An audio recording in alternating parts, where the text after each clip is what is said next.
चलिए गाइस, आज स्टार्ट करते हैं हम क्रैश कोर्स ऑफ मेटलर्जी। देखिए, ऐसा टॉपिक है जहां बच्चों को काफ़ी प्रॉब्लम आती है, तो यहाँ पे मैं सारी इंपॉर्टेंट बातों को आपको एक साथ एक या दो वीडियो के में हम आपकी पूरी मेटलर्जी में आपको करा दूंगा क्रैश कोर्स, और इससे बाहर से आपके क्वेश्चन नहीं आने वाले हैं। आप बिल्कुल श्योर हो जाइए, और नहीं होता तो आप इतना वीडियो देखने के बाद पिछले 30 से 35 साल में जो भी प्रीवियस ईयर के क्वेश्चन आए हैं नीट या जे में, आप उसको सॉल्व करके देख लीजिए। आपके मैक्सिमम क्वेश्चन 95% क्वेश्चन हो जाएंगे। तो देखिए, स्टार्ट करते हैं बिना समय गंवाए। मिनरल्स क्या होते हैं बेटा? देखिए, ऐसे कंपाउंड्स जिनको हम इनसाइड अर्थ क्रस्ट से निकालते हैं। Compounds, minerals are the compound which are found in earth crust which must contain some percentage of metal, यानी जिनको हम जमीन के अंदर से निकालते हैं, ठीक है, लेकिन उनमें कुछ ना कुछ परसेंट मेटल का होना चाहिए। ऐसा नहीं है कोई भी चीज हम जमीन के अंदर से निकालें सब मिनरल ही कहलाए। अगर देखो तो जमीन के अंदर से तो कोयला भी हम निकालते हैं, कोल भी हम निकालते हैं, तो क्या वो मिनरल है? नहीं, क्योंकि कार्बन में मेटल का परसेंटेज नहीं है। जमीन के अंदर सब देखो हम डीजल और पेट्रोल भी तो निकालते हैं, क्या वो मिनरल है? नहीं। यानी अर्थ क्रस्ट से, इनसाइड अर्थ क्रस्ट से ऐसे सब्सटेंस को निकाल रहा हूं जिसमें कुछ ना कुछ परसेंटेज में मेटल हो, उसको मिनरल्स बोलते हैं। Minerals are compound which are found in earth crust which must contain some percentage of metal. And what is the ore? What is the ore? Ore क्या होते हैं बेटा? Ore are that minerals which contains maximum percentage of metal, ठीक है। और वो होते हैं जो मैक्सिमम परसेंटेज ऑफ मेटल पाए जाते हैं। बात समझ में आ रहा है? अब बात करते हैं हम लोग, क्या देखिए लिखा ना, ores are minerals which contain high percentage of particular metal. जैसे मान लीजिए कोई मिनरल है, सपोज करिए मेरे पास आयरन है, आयरन के ओर है हेमेटाइट, मैग्नेटाइट, सेडराइट, बड़े सारे मिनरल्स होते हैं आयरन के। तो बट जब हमको आयरन को निकालने की बारी आती है तो हम हेमेटाइट से उसका एक्सट्रैक्शन करते हैं। तो इसका मतलब हेमेटाइट जो मिनरल है आयरन का, उसमें आयरन का परसेंटेज मैक्सिमम होता होगा, काफी ज्यादा होता होगा। है हेमेटाइट भी मिनरल है, मैग्नेटाइट भी मिनरल है, सिडराइट भी मिनरल आपका, लेकिन आयरन का ही मिनरल तीनों। बट आयरन को जब निकालने की बारी आती है तो हम कहां से निकालते हैं? हम हेमेटाइट से निकालते हैं। हेमेटाइट में आयरन का परसेंटेज ज्यादा होता होगा, तो वो मिनरल जिसमें मेटल का परसेंटेज काफी ज्यादा होता है उसको हम ओर बोलते हैं, ठीक है। अब types of ore, sulphide ore, oxide ore, carbonate ore और हैलाइड ओर। अब देखिए, यहां से ये क्वेश्चन बहुत पूछा जाता है और आपको मोस्टली कई बार डायरेक्ट फार्मूले ही एंट्रेंस में आते हैं कि which are the following is copper pyrite, which are correct formula of copper pyrite. तो आप देखिए, सल्फाइड ओर को हम पायराइट ओर भी बोलते हैं, ऑक्साइड ओर, कार्बोनेट ओर और हैलाइड ओर। मैं सबको एक एक करके आपको याद करा दूंगा सारे फॉर्मूले। देखिए, सल्फाइड ओर में क्या है? Iron pyrite, formula Fe(S2), copper pyrite CuFeS2, silver glance Ag2S। इन्हें देखो सब सल्फाइड ओर हैं, सल्फाइड को भी पायराइट ओर बोलते हैं। Copper glance Cu2S, zinc blende ZnS, सबको याद रहता है, गैलेना PbS। अब देखो इसको याद करने की ट्रिक, पायराइट से दिमाग लगाओ। पायराइट का मतलब प्यार। अब मान लो मुझे किसी से प्यार हो गया है, ठीक है, तो मैं उसको देखूंगा तो IC, मैं उसे देख रहा हूं जिसको प्यार हुआ है भाई, मैं उसको देखूंगा IC। CC समथिंग एल्स, मैं उसको देख रहा हूं लेकिन वो किसी और को देख रही है, C समथिंग एल्स। और ऐसा करने में देखो, IC मैंने उसे देखा, बट CC समथिंग एल्स, वो कोई कुछ और चीज देख रही है। और इतना करने में ज़ेब्रा क्या हो गया? चला गया, ज़ेब्रा गया। ऐसे एक ट्रिक बना सकते हैं। तो IC का मतलब देखिए, आयरन पायराइट और कॉपर पायराइट। देखो ये पायराइट है, आयरन पायराइट, कॉपर पायराइट, शुरू के दो, आयरन पायराइट, कॉपर पायराइट, ठीक है। CC क्या है ये? आप देखिए, सिल्वर ग्लांस, कॉपर ग्लांस, क्या है? Silver glance, copper glance. Zebra गया, जेब्रा का मतलब जिंक ब्लैंड, गया का मतलब गैलेना। तो इस तरह सल्फाइड और अपने को याद हो जाते हैं, बिल्कुल आपको याद रखना है। आयरन पायराइट को फूल्स गोल्ड भी बोलते हैं, कॉपर पायराइट को चौको पायराइट भी बोलते हैं, सिल्वर ग्लांस को अर्जेंटाइट भी बोलते हैं। तो ट्रिक समझ में आया? IC मैंने उसे देखा जिससे मैं प्यार करता था, IC पायराइट, ठीक है। तो यानी iron pyrite, copper pyrite. CC something else, वो किसी और को देख रही है, ठीक है। तो क्या हो गया ये? Silver glance, copper glance, silver glance, copper glance. इतने में जेब्रा निकल गया। जेब्रा का मतलब जिंक ब्लैंड, गया का मतलब गैलेना। कुछ ऐसा ट्रिक बना के याद कर सकते हैं, बाकी आपको याद है तो बड़ी अच्छी बात है। अगला देखिए, अब आते हैं बेटा ऑक्साइड ओर पे। ऑक्साइड ओर पे देखिए, पहला क्या है? हेमेटाइट Fe2O3, फार्मूला बिल्कुल याद होना चाहिए, हेमेटाइट। मैग्नेटाइट Fe3O4, बिल्कुल याद है, haematite Fe2O3, magnetite Fe3O4। Oxide ओर के एग्जांपल बता रहा हूं। क्यूप्राइट Cu2O, इसको रूबी कॉपर भी बोलते हैं। जिंसाइट, जिंक ऑक्साइड, इसको फिलोसफर वूल भी बोलते हैं। पायरोलूसाइट MnO2, bauxite Al2O3.2H2O, कैसेटराइट SnO2, litharge PbO। तो ये कुछ ऑक्साइड इंपॉर्टेंट और हैं। अब इसको भी याद करने का ट्रिक बताता हूं। देखो, हेमेटाइट, मैग्नेटाइट, क्यूप्राइट, जिंसाइट, पायरोलिसाइट, पहले यहां तक याद करता। देखो, हेमा मालिनी ने कॉपर और जिंक से प्यार से बोला। हेमा मालिनी, हेमेटाइट, मैग्नेटाइट, हेमा मालिनी ने कॉपर और जिंक से प्यार से बोला। क्या बोला? अब कि एल्यूमिनियम का बॉक्स होना चाहिए, जिसमें टिन की कैसेट होनी चाहिए, जिसमें लेड की मूवी चलनी चाहिए। मतलब हेमा मालिनी, हेमेटाइट Fe2O3, समझिएगा, हेमेटाइट आ गया, इसका ऑक्साइड हो रहा है। हेमा मालिनी ने कॉपर और जिंक से प्यार से बोला। प्यार से बोला। हेमा मालिनी ने कॉपर और जिंक से प्यार से बोला था। हेमेटाइट, मैग्नेटाइट, क्यूप्राइट, जिंसाइड, पायरोलिसाइट, ये सब ऑक्साइड हो रहे हैं। ठीक है, कि एल्यूमिनियम का बॉक्स होना चाहिए, यानी एल्यूमिनियम का और बॉक्साइड, टिन की कैसेट होनी चाहिए, टिन का और कैसेटराइट, टिन ऑक्साइड, और लेड, उस कैसेट में कौन सी मूवी होनी चाहिए? लेड की मूवी होनी चाहिए, लिथार्ज यानी PbO। तो आप ऐसे याद कर सकते हो। कार्बोनेट और चलो याद देखते हैं। देखिए, कार्बोनेट का एग्जांपल है मेलासाइट। मेलासाइट क्या है? कॉपर कार्बोनेट और क्यूप्रिक हाइड्रोक्साइड, इनका मिक्सचर है। ये ग्रीन कलर का होता है, ध्यान हो। अब इसको मेलासाइट को ऐसे याद कर लो, मेलासाइट का मतलब माला। बेटा, माला में क्या एक फूल होता है या एक से अधिक फूल होते हैं? यानी एक से अधिक फूल होते हैं, तो देखिए एक से अधिक कॉम्बिनेशन है यहाँ पे, CuCO3 और CuOH होल ट्वाइस मेलासाइट। एजुराइट, एजुराइट का मतलब समझ लो इसी माला को डबल कर दो, इसी माला को डबल कर दो, तो देखो सेम फार्मूला बन गया एजुराइट का। लाइमस्टोन सबको याद रहता है, कैल्शियम कार्बोनेट, लाइमस्टोन सबको याद रहता है, कैल्शियम कार्बोनेट। मैग्नेसाइट, भाई मैग्नीशियम है तो कार्बोनेट हो रहा है, तो MgCO3 मैग्नेसाइट, मैग्नीशियम है, मैग्नीशियम कार्बोनेट, मैग्नेसाइट। अब डोलोमाइट, देखो तुमने लाइमस्टोन पढ़ा, मैग्नेसाइट पढ़ा, लाइमस्टोन CaCO3, मैग्नेसाइट MgCO3। अब आता डोलोमाइट, डोलो का मतलब दोनों को मिला दो, यानी लाइमस्टोन और मैग्नेसाइट, इन दोनों को कंबाइन कर दो, क्या है डोलोमाइट, नाम ही बता रहा है डोलोमाइट, दोनों को मिला दो। ऐसे देखो ट्रिक बना बना याद कर सकते हैं, बाकी कुछ है नहीं। सेडराइट, अब सेडराइट को कैसे याद करें? भाई आयरन का कार्बोनेट है। देखो, अगर मैं आपको बताऊं कि आप आयरन का रॉड लेके बड़ी गुस्से से अपने सोसाइटी में घूम रहे हो, तो मोस्टली जो तुम्हारे रास्ते में आएंगे वो साइड हो जाएंगे, तो सेडराइट FeCO3। सेरुसाइट PbCO4, PbCO3 lead carbonate, इसको सेरुसाइट बोलते हैं। इसको ऐसे बोलो, शेर लोग ही पबजी खेलते हैं, शेर लोग ही पबजी खेलते हैं, शेर लोग ही पबजी खेलते हैं।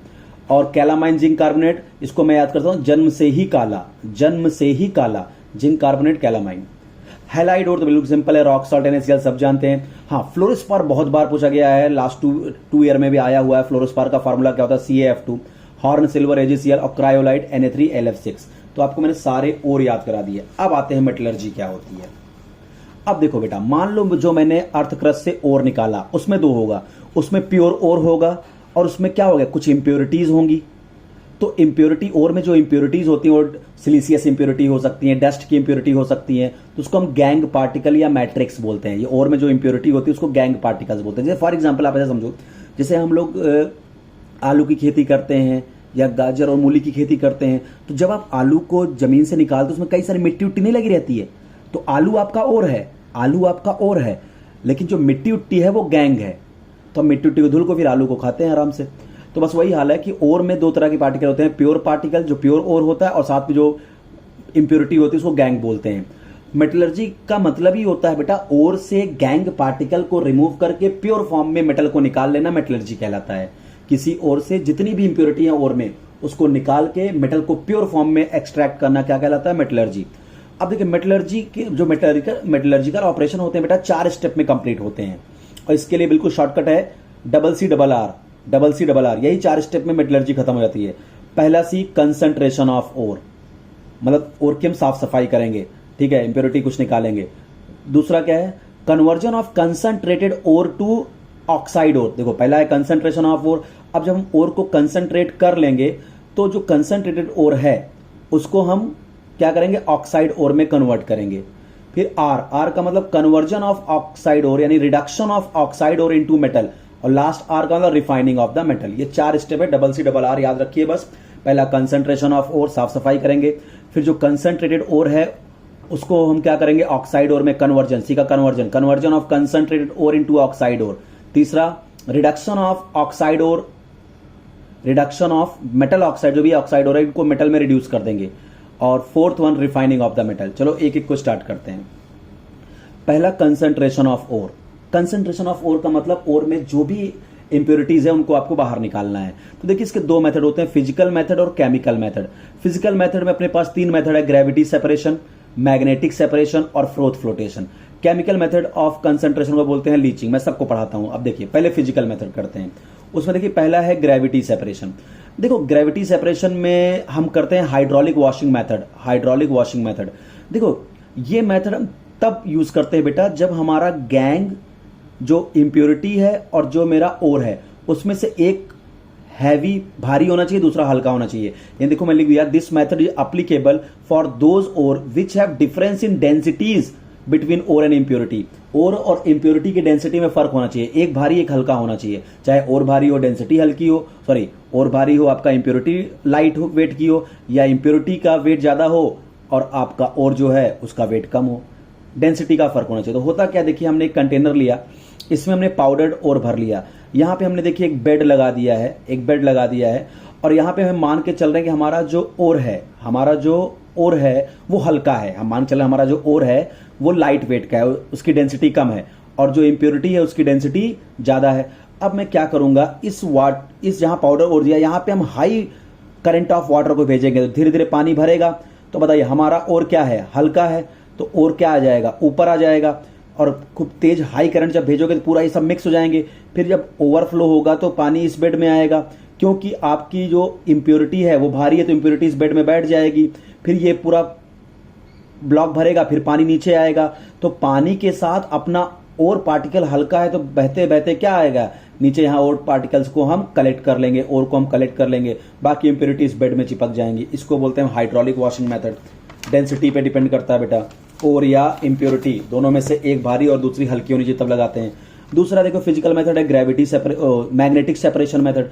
ये देखो ये इस प्रिंसिपल पे काम करता है कि आपका ओर और इंप्योरिटी दोनों में से एक मैग्नेटिक होनी चाहिए, दूसरी नॉन मैग्नेटिक होनी चाहिए। यानी एक टुवर्ड्स मैग्नेटिक फील्ड अट्रैक्ट होनी चाहिए, दूसरी बिल्कुल नॉन मैग्नेटिक होनी चाहिए। अगर दोनों मैग्नेटिक हो गई, और भी मैग्नेटिक है, इंप्योरिटी उसमें जो प्रेजेंट है वो भी मैग्नेटिक है, तो हम मैग्नेटिक सेपरेशन कभी नहीं लगा सकते। और इंप्योरिटी में एक मैग्नेटिक दूसरी नॉन मैग्नेटिक होनी चाहिए। तो आप देखो हमने यहाँ पे दो व्हील लगाई है, एक ये व्हील मैग्नेटिक है बेटा, ये व्हील नॉन मैग्नेटिक है। इसके ऊपर लेदर की बेल्ट है जो घूम रही है इसके ऊपर। यहाँ हमने हॉपर लगा दिया, यहाँ से हमने पाउडर्ड ओर को डाल दिया। अब देखो ये बेल्ट आगे बढ़ रही है, ये बेल्ट यहाँ पे आगे बढ़ रही है। जब बेल्ट आगे बढ़ेगी तो ये पाउडर और आगे बढ़ेगा। अब ये व्हील मैग्नेटिक है तो हम मान के चल रहे हैं, मान लो कि मेरी जो इंप्योरिटी है, मेरा जो क्या है आपका इंप्योरिटी है, आपका इंप्योरिटी है मान लेगा वो मैग्नेटिक, कुछ भी मैग्नेटिक हो सकता है। तो आप मान लो जो भी चीज मैग्नेटिक होगा, चाहे और मैग्नेटिक हो या इंप्योरिटी, जो भी चीज मैग्नेटिक होगी इस व्हील में चिपक जाएगी, और जो नॉन मैग्नेटिक होगी वो इस बेल्ट की मोमेंटम की वजह से इस व्हील पे, अब यहाँ इसके आगे, अब इसके आगे नॉन मैग्नेटिक जो इंप्योरिटी है, भाई ये व्हील मैग्नेटिक हो गई, तो अब जो नॉन मैग्नेटिक चीजें आएंगी इस व्हील पे नहीं चिपकेंगी, तो बेल्ट की मोमेंटम की वजह से वो आगे गिरेंगी, और जो मैग्नेटिक चीजें होंगी वो इस पे चिपकी रहेंगी, और जैसे ही यहाँ कॉन्टेक्ट छूटेगा बेल्ट का वो इधर गिर जाएंगी। तो देखो दोनों चीज को मैंने अलग कर लिया। तो यहाँ देखिए एक दो पॉइंट मैं बता दे रहा हूं कि दिस इज यूज्ड फॉर और having difference in magnetic character. मैंने बोला था ना, और या इंप्योरिटी में कोई एक मैग्नेटिक दूसरा नॉन मैग्नेटिक। और बिल्कुल याद कर लो यहाँ पे magnetic separation is applied for SnO2। Cassiterite ore को हम कंसंट्रेटेड करने के लिए मैग्नेटिक सेपरेशन लगाते हैं, बिल्कुल याद कर लो, यूज फॉर SnO2। अब SnO2 के बारे में एक दो बातें ध्यान लीजिए।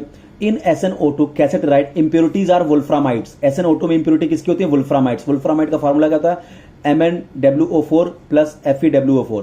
वुल्फ्रामाइड्स आर मैग्नेटिक। तो यहां मतलब कि SnO2 जो और है इसमें जो वुल्फ्रामाइड इंप्योरिटी होती है ये मैग्नेटिक होती है, और प्योर SN2 कैसा होता है, नॉन मैग्नेटिक। तो इसको हम सेपरेट कर लेते हैं। अगला देखिए फ्रोथ फ्लोटेशन। ये सबसे इंपॉर्टेंट मेथड है बेटा, फ्रोथ फ्लोटेशन प्रोसेस। मतलब पूरे अगर मैं बोलूं फिजिकल मेथड सबसे इंपॉर्टेंट है। अब इस किस बात पे काम करता है बेटा, पहला important point, this process used for concentration of sulphide ore. बहुत बार क्वेश्चन पूछा गया है, सल्फाइड ओर की कंसंट्रेशन करने के लिए होता है। तो आप देखो यहाँ पे दो तीन क्वेश्चन पूछा था, डायरेक्ट याद कर लो कि फ्रोथिंग एजेंट क्या होता है फ्रोथ फ्लोटेशन में, पाइन ऑयल। अभी मैं सब फंक्शन समझाता हूं। पाइन ऑयल होता है। कलेक्टर्स क्या होते हैं, सोडियम या पोटेशियम इथाइल ज़ैंथेट, इसके कलेक्टर्स होते हैं। फ्रोथ स्टेबलाइजर के तौर पे क्या यूज करते हैं, फिनॉल, क्रिसोल और एनिलीन। ये क्वेश्चन बहुत पूछा जाता है। अब इनके सब के फंक्शन में समझाता हूं, पहले आप डायरेक्ट चीजें याद करिए। फ्रोथिंग एजेंट क्या होता है, पाइन ऑयल। कलेक्टर क्या होता है, सोडियम या पोटेशियम एथाइल ज़ैंथेट। फ्रोथ स्टेबलाइजर के तौर पे हम फिनॉल, क्रिसॉल या एनिलीन यूज करते हैं। अच्छा, अब आप देखिए जरा होता क्या है बेटा, मान लो ये मेरे पास एक टैंक है, इसमें देखिए मैंने यहाँ पाउडर्ड ओर भर लिया, इसमें आप देखो इस ओर में क्या होगा, ओर भी होगा, ओर के पार्टिकल्स भी होंगे, इंप्योरिटी भी होगी। अब यहाँ पे देखिए एक रॉड लगी है और यहाँ देखिए एक सर्कुलर टायर लगा है जिसमें होल्स हैं।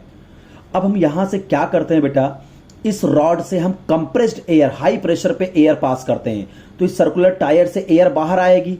एयर बाहर आएगी तो क्या होगा, झाग बनेगा। बट याद करो, अगर मैं पानी में झाग मुझे बनाना है तो याद करो घर में हम क्या करते हैं, पानी में सर्फ एक्सल डालते हैं, फिर हाथ से हम घुमाते हैं, यानी उसको सर्कुलेट करते हैं तो बबल्स बनता है, यानी फ्रॉथ बनती है, झाग बनती है। तो झाग बनाने के लिए हम इसमें क्या डाल देंगे, पाइन ऑयल। पाइन ऑयल डाल दिया झाग बनाने के लिए। पानी पहले से है इसमें और पार्टिकल्स हैं। अब यहां से मैं एयर पास करूंगा, इस सर्कुलर ट्यूब से टायर से एयर निकलेगी और ये घूमेगा बहुत तेजी से, एयर पास करेगा तो क्या होगा, एजिटेट होगा ये पूरा मिक्सचर और झाग बनेगी। और झाग आपको पता है झाग ऊपर जाती है बेटा। तो ये देखिए ये फ्रोथ्स बन गया, जो मैं ऐसे गोला गोला दिखा रहा हूं, ये फ्रोथ्स हैं, ठीक है। अब क्या होगा बेटा, चलिए तो आपको इसका काम समझ में आ गया, किसका, फ्रोथिंग एजेंट का, फ्रॉथ बनाने के लिए यूज होता है। देखो मैंने सब लिख भी दिया है, frothing agent responsible to create froth in solution. अब आता है कलेक्टर का काम क्या होता है, कलेक्टर क्या करता है। अब देख बेटा, ये फ्रॉथ बन गया, आपने फ्रॉथ बना लिया, अब होगा क्या, कलेक्टर का काम क्या होता है, इस पाउडर्ड ओर जिसमें इंप्योरिटी भी है और भी है, वहां से और पार्टिकल को सेलेक्ट कर करके इस फ्रॉथ में चिपका देना। कलेक्टर का काम होता है जो पाउडर्ड ओर है उसमें से इंप्योरिटी को नहीं सिलेक्ट करना, और पार्टिकल को सिलेक्ट करना और उसको इस फ्रोथ पार्टिकल पे चिपका देना, ठीक है। और जब कलेक्टर इन फ्रोथ पार्टिकल्स पे इन और पार्टिकल को चिपका देगा, फिर ये क्या, फ्रोथ ऊपर जाएगा। फ्रोथ ऊपर जाएगा, देखिए यहां पे फ्रोथ आ गया ऊपर बन के। अब इसी फ्रोथ में कौन चिपका हुआ है, और पार्टिकल। हम हाथ से या कैसे भी करके इस फ्रोथ को निकाल के अपने और पार्टिकल को अलग कर लिए। फिर बात यह फ्रोथ स्टेबलाइजर का क्या यूज है, फिनॉल इनका। तो फ्रोथ स्टेबलाइजर बेटा ये बताइए, ये फ्रोथ की लाइफ पीरियड को इंक्रीज करते हैं। अगर सोचो ये फ्रोथ है तभी तो कलेक्टर जाके यहां से और पार्टिकल को लेके इस फ्रोथ पे चिपका रहा है। अगर ये फ्रोथ ही मान ले फ्रोथ फट जाए या फूट जाए तो क्या होगा, आपका और फिर बेकार हो गया। इसीलिए फ्रोथ का लाइफ पीरियड बढ़ाने के लिए फ्रोथ स्टेबलाइजर का यूज हम करते हैं, ठीक है। तो इतनी बातें आप फ्रोथ फ्लोटेशन प्रोसेस में याद रखिएगा, सल्फाइड ओर के लिए लगाते हैं। अब देखिए फिजिकल मेथड खत्म, अब आता है केमिकल मेथड फॉर कंसंट्रेशन। इसको हम बोलते हैं लीचिंग, ठीक है। इसका कंसेप्ट क्या है कि जो ओर है जिसमें ओर भी है और इंप्योरिटी भी है, हम एक ऐसे केमिकल सब्सटेंस, एक ऐसे सॉल्वेंट का सिलेक्शन करते हैं जिसमें हमारा ओर तो सॉल्युबल हो बट इंप्योरिटी इनसॉल्युबल हो, तो उसको लीचिंग बोलते हैं। यानी अपने पास ओर है भाई, कंसंट्रेशन का ही तो मेथड है, तो अभी ओर में इंप्योरिटी भी होगी और अपना ओर भी होगा, तो एक ऐसा सॉल्वेंट चूज करेंगे जिसमें हमारा ओर तो सॉल्युबल है लेकिन इंप्योरिटी इनसॉल्युबल हो। तो देखो तो क्या होगा, ओर सॉल्युबल होगा, इंप्योरिटी इनसॉल्युबल होगी, इंप्योरिटी नीचे बैठ गई प्रेसिपिटेट बना के, और ओर सॉल्युबल है तो ऊपर आ गया लिक्विड में। इसको हम बीकर को टेढ़ा करके अपने सारे ओर के सोल्यूशन को निकाल लेंगे, ठीक है। तो इसमें क्या करते हैं, powder ore is taken, it is made soluble in solvent. ऐसा सॉल्वेंट सिलेक्ट करते हैं जिसमें मेरा ओर क्या है, सॉल्युबल हो। impure particle settle down, we take soluble particle out, then by using chemical process pure metal is obtained। तो अब देखो लीचिंग बेसिकली हम यूज करते हैं बेटा बॉक्साइड ओर के लिए यूज करते हैं, और मैंने इसको थोड़ा सा आपको बोरान फैमिली के क्रैश कोर्स में भी पढ़ाया है, तो इसलिए यहां थोड़ा मैं जल्दी जल्दी चलूंगा। देखिए हमारे पास बॉक्साइड है, आप 2s2o लिखना लिख सकते हैं, बॉक्साइड है, इसमें इंप्योरिटी भी होगी।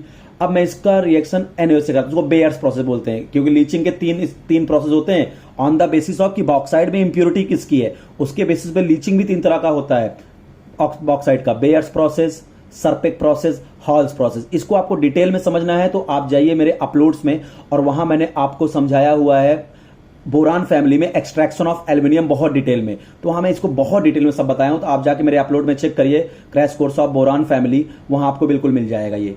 बस अभी थोड़ा सा बता देता हूं कि बेयर्स प्रोसेस में एल्यूमिना में Fe2O3 की इंप्योरिटी होती है, सरपेक प्रोसेस में सिलिका की इंप्योरिटी होती है, और हॉल्स प्रोसेस में SiO2 और दोनों की इंप्योरिटी। वहां मैंने बहुत डिटेल में बताया है कि इसको याद करने का ट्रिक्स है कि बेयर्स में किसकी इंप्योरिटी होगी, बेकार फेको Fe2O3 है, सरपे सिलिका तो सरपेक प्रोसेस सिलिका की, हॉल में सिलिका फेको तो हॉल में सिलिका और Fe2O दोनों की इंप्योरिटी होगी।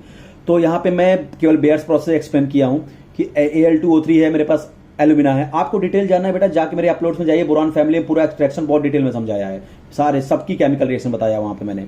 Leaching is use for bauxite और, बॉक्साइड और को हमने NaOH, यानी ये जो मैं प्रोसेस एक्सप्लेन कर रहा हूं ये मैं केवल बेयर्स प्रोसेस को एक्सप्लेन कर रहा हूं। NaOH में बोला तो मेरा एल्यूमिना में जितने भी एल्यूमिनियम होंगे सब NaOH में डिजॉल्व हो जाएंगे, बन गया NaAlO2 sodium Meta aluminate, sodium Meta aluminate. इसको और भाई बहुत सारा NaOH होगा तो एक्सेस NaOH में पे एक कॉम्प्लेक्स बना लेगा, ये कॉम्प्लेक्स बन गया। अब इस कॉम्प्लेक्स को मैं CO2 के साथ ट्रीट कर दूं तो Al2O3 यानी मेरा एल्यूमिना मिलके तैयार। तो लीचिंग के लिए क्या यूज करते हैं, बस प्रिंसिपल भी आप याद रखोगे चलेगा। और बेयर्स प्रोसेस में लीचिंग एजेंट क्या होता है, NaOH। हमने सरपेक में भी बताया था लीचिंग एजेंट क्या होता है। सरपेक प्रोसेस में कार्बन और नाइट्रोजन से ट्रीट करते हैं। और हॉल्स प्रोसेस का लीचिंग है सोडियम कार्बोनेट। आप मेरे अपलोड में जाइए, बोरान फैमिली में डिटेल में पढ़ाया है सब। अब आता है बेटा पहला स्टेप खत्म, कंसंट्रेशन कर लिया। क्या था, CCR, पहला कंसंट्रेशन खत्म। सेकंड क्या है, conversion of concentrated ore into oxide ore. अब मुझे जो भी मेरा कंसंट्रेटेड ओर है उसको मुझे किसी भी तरह ऑक्साइड ओर में कन्वर्ट करना है।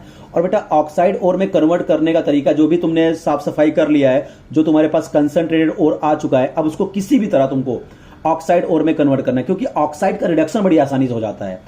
तो अब ऑक्साइड में कन्वर्ट करने के दो ही तरीके होते हैं, either by calcination either bye roasting, या तो कैल्सिनेशन या तो रोस्टिंग। अब कैल्सिनेशन में क्या होता है, देखिए यहां पे भी हम अपने जो भी कंसंट्रेटेड ओर है उसको हीट करते हैं below the melting point of metal, absence of air. देखो दोनों जगह पे, कैल्सिनेशन में भी और रोस्टिंग में भी, जो भी कंसंट्रेटेड ओर मेरे पास आया है उसको हम मेटल के मेल्टिंग पॉइंट के नीचे हीट करते हैं। लेकिन कैल्सिनेशन में हम एयर की एब्सेंस रखते हैं और रोस्टिंग में हम एयर की प्रेजेंस रखते हैं, बट बहुत ज्यादा नहीं, लिमिटेड सप्लाई ऑफ एयर होनी चाहिए रोस्टिंग में भी। ठीक है, तो दोनों में अंतर समझ लीजिए कि कंसंट्रेटेड ओर जो है तो किसी ऑक्साइड ओर में कन्वर्ट करने के तरीके दो हैं, पहला कौन, कैल्सिनेशन, दूसरा क्या, रोस्टिंग। कैल्सिनेशन में भी हम क्या करते हैं, जो भी कंसंट्रेटेड ओर मिला है उसको हीट करते हैं मेटल के मेल्टिंग पॉइंट से नीचे, क्योंकि अगर आप मेटल के मेल्टिंग पॉइंट से ज्यादा हीट कर दो मेटल ही आपका पिघल के खत्म हो जाएगा। और यहां पे भी हीट करते हैं below the melting point of metal, but calcination में एयर की एब्सेंस होती है, रोस्टिंग में हम एयर की प्रेजेंस में हीट करते हैं। Calcination is done for carbonates, hydrated oxide and hydroxide ore. बहुत इंपॉर्टेंट है, कैल्सिनेशन किसके लिए लगाते हैं हम, कार्बोनेट ओर को ऑक्साइड ओर में कन्वर्ट करने के लिए, हाइड्रेटेड ऑक्साइड ओर को ऑक्साइड ओर में कन्वर्ट करने के लिए, और हाइड्रोक्साइड ओर को ऑक्साइड ओर में कन्वर्ट करने के लिए। जबकि रोस्टिंग केवल और केवल सल्फाइड ओर को ऑक्साइड ओर में कन्वर्ट करने के लिए यूज होती है, ध्यान रखेंगे। देखिए अब देखिए, जैसे मैंने हाइड्रेटेड ऑक्साइड लिया Al2O3.2H2, मैंने हीट कर दिया एब्सेंस ऑफ एयर में, वाटर इवापोरेट होगा Al2O3 ऑक्साइड और कन्वर्ट।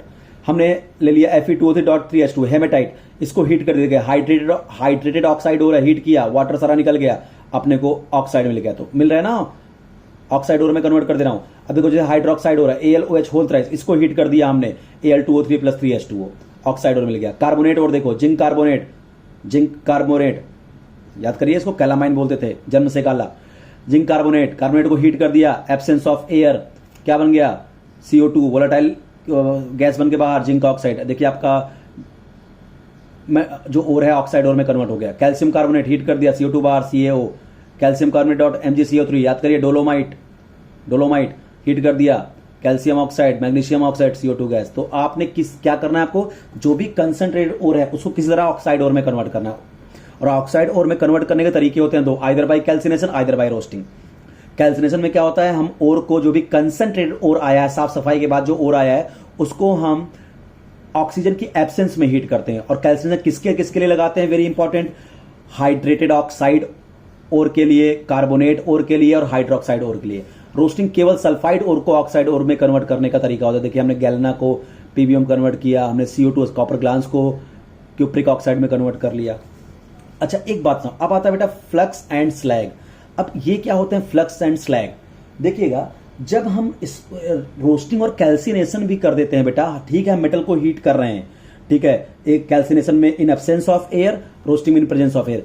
फिर भी क्या होता है, आफ्टर कैल्सिनेशन और रोस्टिंग भी कुछ इंप्योरिटी ऐसी होती है ना बेटा जो अभी भी बची रह जाती हैं, और वो ऐसी इंप्योरिटी होती है ना जो फ्यूजिबल नहीं होती, जो पिघलती नहीं है, तो मुझे उसको पिघला के हटाना पड़ेगा। तो देखिए फ्लक्स एंड स्लैग में मैंने क्या लिखा है, some impurities are still remaining in the ore after calcination and roasting. Roasting और कैल्सिनेशन करने के बाद भी अभी भी कुछ इंप्योरिटी हमारे ओर में रह जाती है, और ये जो इंप्योरिटी है ore still contains any infusible mass of impurity, यानी वो ऐसी इंप्योरिटी होती हैं जो आसानी से मेल्ट नहीं होती, तो उन्हें मेल्ट कराना पड़ेगा, मुझे मेल्ट करके निकालना पड़ेगा। तो इसीलिए उनको मेल्ट कराने के लिए, उन जो इंप्योरिटी बच गई है जो मेल्ट नहीं हो रही है, आफ्टर कैल्सिनेशन या रोस्टिंग हम एक केमिकल सब्सटेंस यूज करते हैं जिनको हम फ्लक्स बोलते हैं। तो flux is the substance that is added to calcinated और roasted ore so that flux mixed with impurity जो इंफ्यूजिबल थी टू फॉर्म फ्यूजिबल स्लैग। यानी जो फ्लक्स है वो जो इंप्योरिटी है जो पिघल नहीं रही थी उसके साथ रिएक्शन करके उसको एक फ्यूजिबल मास में, पिघले हुए मास में कन्वर्ट कर देता है और वो मलाई की तरह ऊपर, जैसे मैं बोलूं कि जैसे दूध पीता है, दूध आप गरम गरम लाइए उसका थोड़ी देर बाद रख दीजिए तो मलाई ऊपर आ जाती है। बस वही है कि एक तरह से क्या हुआ, जो मास था वो पिघल नहीं रहा था तो हमने उसमें फ्लक्स डाल दिया। कुछ ऐसी इंप्योरिटी जो पिघल नहीं रही थी इंप्योरिटी, तो हमने उसमें फ्लक्स कोई केमिकल डाला, वो क्या किया उसके साथ रिएक्शन करके उसको क्या किया, फ्यूजिबल मास में कन्वर्ट करा दिया। तो अब देखिए फ्लक्स जो होता है, फ्लक्स क्या करते हैं, जो गैंग पार्टिकल हैं जो इनफ्यूजिबल हैं, जो पिघल नहीं रहते, आफ्टर कैल्सिनेशन रोस्टिंग बाद जो इंप्योरिटी बची थी वो फ्लक्स का रिएक्शन करके स्लैग बना दिए। स्लैग क्या, फ्यूजिबल है, ये पिघल गया और पिघल गया तो ये ऊपर आ जाएगा, फ्लोट करेगा, हम इसको आराम से बाहर निकाल लेंगे। तो slag is lighter than metal, metal से लाइटर होता है तभी तो ऊपर आ गया, डेंसिटी कम है। Slag is lighter than metal and hence float over liquid metal which then prevent further oxidation of liquid metal. ये भी एक इसका फायदा भी होता है कि स्लैग जो होता है लाइटर होता है, स्लैग ऊपर आ गया, अब जो नीचे मेटल है उसका फर्दर ऑक्सीडेशन अब नहीं हो पाएगा। चलिए अब देखिए फ्लक्स भी दो तरह के होते हैं, एसिडिक फ्लक्स, बेसिक फ्लक्स। बेटा डिपेंड करता है कि तुम्हारे कैल्सिनेटेड या जो रोस्टेड ओर है उसमें इंप्योरिटी किसकी है। एसिडिक इंप्योरिटी अगर बची रह गई है तो हम उसको रिमूव करने के लिए बेसिक फ्लक्स यूज करेंगे। अगर बेसिक इंप्योरिटी तुम्हारे कैल्सिनेटेड या रोस्टेड ओर में बची रह गई है उसको रिमूव करने के लिए हम एसिडिक फ्लक्स यूज करेंगे। तो acidic flux, basic flux depend करेगा इंप्योरिटी कैसी है। अगर बेसिक इंप्योरिटी है तो एसिडिक फ्लक्स यूज होगा, एसिडिक इंप्योरिटी है तो बेसिक फ्लक्स यूज होगा। जैसे हम बात करें, देखो acidic flux they react with basic impurity, सीधी बात है। एग्जाम्पल के तौर पर देखिए SiO2 is a acidic flux. देखो अब कैसे पहचानोगे एसिडिक फ्लक्स पहचाने कैसे, तो एक बात बताओ यार, नॉन मेटल के ऑक्साइड एसिडिक होते हैं, हमने आपको पहले बताया था, मेटल के ऑक्साइड बेसिक। तो सिलिकॉन क्या है, ऑलमोस्ट नॉन मेटल है, तो SiO2 is the acidic flux. In the metallurgy of copper FeO is the impurity. जब हम कॉपर की मेटलर्जी करते हैं, तो FeO यहां पे इंप्योरिटी होती है। और मेटल का ऑक्साइड है तो बेसिक इंप्योरिटी है, iron is the metal, metal का ऑक्साइड बेसिक इंप्योरिटी है, तो बेसिक इंप्योरिटी के लिए हम क्या यूज करेंगे, देखिए एसिडिक फ्लक्स यूज करेंगे, SiO2। तो आप देखिए FeO एक बेसिक इंप्योरिटी थी, उसको रिमूव करने के लिए मैं एसिडिक फ्लक्स यूज किया, ये दोनों आपस में रिएक्शन करके FeSiO3 फ्यूजिबल स्लैग बना दिए।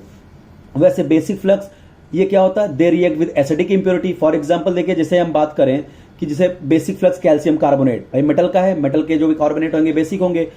In the metallurgy of iron, जब हम आयरन का मेटलर्जी करते हैं तो इंप्योरिटी होती है वहां पे SiO2, सिलिका इंप्योरिटी होती है। आयरन की जब मेटलर्जी करते हैं और से जब हम आयरन को निकालते हैं तो वहां पे सिलिका एज अ इंप्योरिटी होती है। सिलिका क्या है, नॉन मेटल का ऑक्साइड, यानी एसिडिक इंप्योरिटी है, तो उसके लिए हम बेसिक फ्लक्स का इस्तेमाल करेंगे। देखिए इंप्योरिटी हमारी एसिडिक है तो बेसिक फ्लक्स ले आए, ये फ्यूजिबल स्लैग बन गया, इसको पिघला के स्लैग बना दिया। तो देखो दोनों जगह जब भी स्लैग बनता है बेटा सिलिकेट ही बनते हैं। SiO3 देखो SiO3 यानी slag are basically silicates of metal. अब आता है बेटा देखो दो स्टेप खत्म, कंसंट्रेशन कर दिया और आपका क्या कर दिया, कन्वर्जन ऑफ कंसंट्रेटेड और इनटू ऑक्साइड और कैल्सिनेशन और रोस्टिंग, और जितनी इंपॉर्टेंट बातें सब बता दिया। अब आता तीसरा मेथड है reduction of metal oxide to metal, reduction of metal oxide to metal.